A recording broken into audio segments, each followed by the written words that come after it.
Ko'p qavatli uyning 7-qavatdan tushib ketgan bolani Xayrullo Ibodullayev havoda tutib, uning hayotini saqlab qoldi.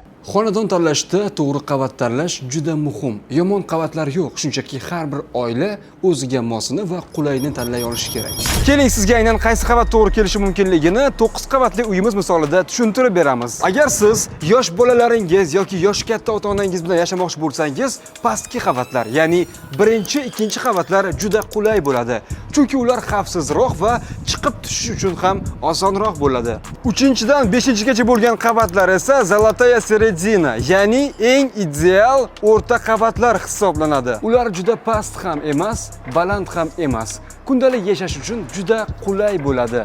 Shovqini ham o'rtacha, harakatlanish oson va ko'pchilik oilalar aynan shu qavatlarni tanlaydi.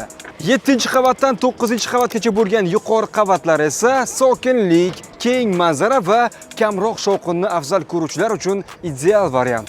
Bu qavatlar ayniqsa shahar manzarasidan bahramand bo'lishni istovchilar uchun juda mos.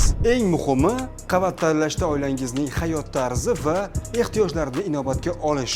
Shunda tanlovingiz yanada to'g'ri bo'ladi. Qaytgancha, loyihamiz haqida to'liq ma'lumot olmoqchi bo'lsangiz, ushbu raqamlarga qo'ng'iroq qilishingiz mumkin.